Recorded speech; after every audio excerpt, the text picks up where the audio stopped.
Welcome to Take 5, your 5-minute inspirational message from Solid Rock Drogheda. I'm Nick Park, and over the 62 years that I have lived, I have seen so many different companies and businesses come and go. You know, very often we're surprised when we see a company has established such and such, and we see that a company has been around for 100 years or 200 years. Many businesses don't even last 2 or 3 years. And over the years, I've seen many famous names come and go. I've seen companies that just seemed a part of life and have totally disappeared off the scene.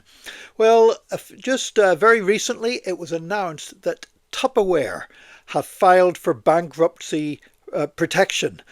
Basically, that doesn't mean they're totally gone yet, but it does mean they are in trouble and are trying to stop the company from going under. Now, I do remember years ago, I remember the first time, I think it was the first time I ever visited the United States. I was in Florida. I went to Kissimmee in Florida, close to where the Disney theme parks are, and saw this big building.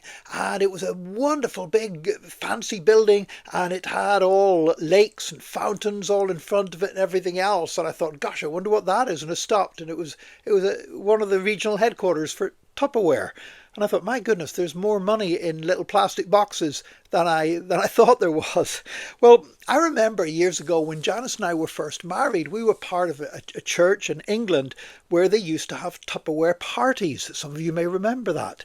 And it was basically the women in the church. You know, one of them had a Tupperware party and everybody went along, and you sort of, because you're their friend, you had to buy something and she got a bit of commission on it or whatever else. And then somebody else would have one and somebody else would have one until we were ending up buying all these Tupperware containers that we could not afford. And I can remember Janice coming back once and she's saying to me, but look, I got this. I mean, she said, you can put cheese in that and it'll stay fresh in the fridge for 3 weeks. And here's the thing. I said, Janice, you know, I love cheese. I mean, a block of cheese wouldn't last 48 hours in our fridge. So we don't need a container that would keep cheese fresh for 3 days. Never mind 3 weeks, and without paying what was money we couldn't afford on these things. But of course, it wasn't really about the Tupperware containers. It was about, well, I bought one for you, so you'll buy one for me, and everyone being friends together. And meanwhile, Tupperware were making money. Now, Tupperware have now filed for bankruptcy. Now, that doesn't mean that people don't need containers to keep their food fresh. It simply means that we found other ways of doing it.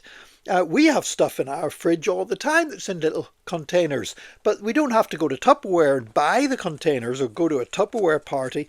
They actually come free every time we order a Chinese takeaway or you know, some chips or whatever. They come in these containers.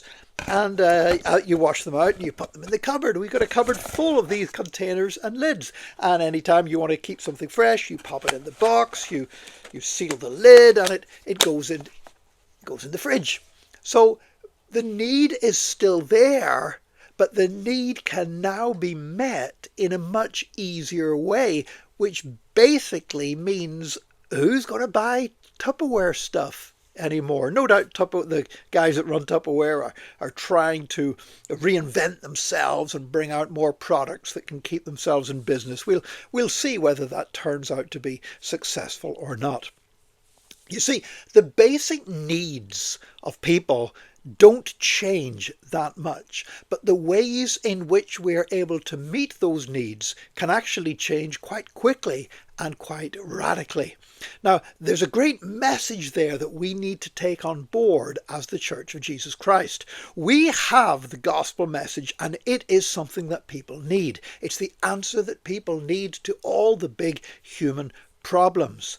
But the way in which we present that need is not always going to be the same. There's different stuff going on in people's lives. There's people looking in different places for their needs to be met. And so we, as the Church of Jesus Christ, when it comes to the methods that we use to share the gospel, we've got to be adaptable.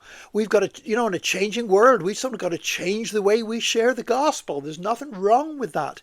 But we can't change the gospel itself. The central truths of the gospel will always be the same, and we must never deny them or compromise them, but the way in which we present them may well change quite radically and quite quickly.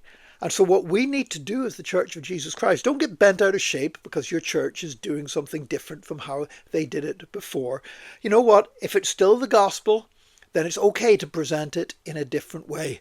We don't want the church to end up left behind like Tupperware, but rather we want to be able to meet that need, and the needs that are in people's hearts, they are still the same, even if we have to work out sometimes better ways of showing people how the gospel is the answer to those needs. God bless you today. Join us again tomorrow for another Take 5, your 5-minute inspirational message from Solid Rock Drogheda.